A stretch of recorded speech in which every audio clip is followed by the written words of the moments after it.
শাহজালাল বিমানবন্দরে হুমকি পাওয়া ফ্লাইটটিতে কোনো বিস্ফোরক পাওয়া যায়নি।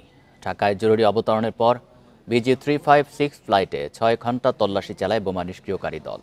এর আগে 250 যাত্রীকে নিরাপদে সরিয়ে নেওয়া হয়। সিভিল এভিয়েশন জানায়, পাকিস্তানের একটি নম্বর থেকে বিস্ফোরকের ছবি পাঠালে উদ্বেগ ছড়িয়ে পড়ে।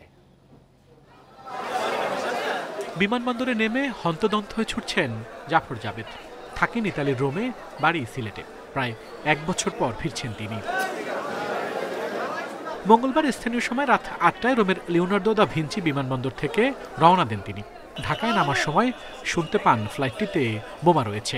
ভয় তো থাকবেই, এরকম শুনে তো ভয় থাকবেই নর্মালি। আপনি যদি কখনো এরকম কোনো কিছু শুনেন তো ভয় থাকবে না, কিন্তু নামার পর দেখতেছি স্বাভাবিক, সবকিছুই স্বাভাবিক। প্রায় 250 যাত্রী ছিল উড়োজাহাজটিতে।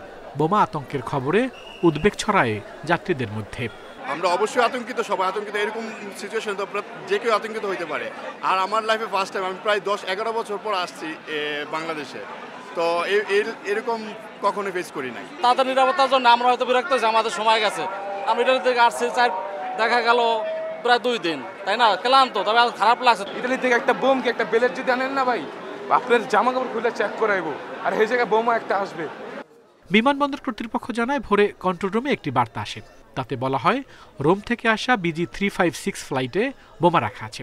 সে কারণে উড়োজাহাজটি ঢাকায় অবতরণের পরপরই ডাকা হয় বিমান বাহিনীর কমান্ডারদের। তবে তল্লাশিতে কিছুই পাওয়া যায়নি।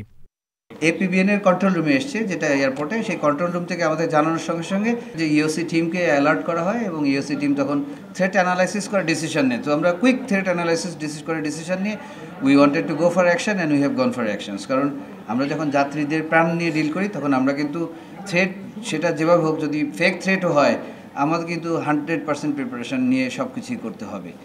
সিভিল এভিয়েশন জানায়, বোমার তথ্য দেওয়া ব্যক্তির সঙ্গে মেসেজ আদান প্রদান হয়েছে, তবে তাকে কল করা হলে ধরেনি সে।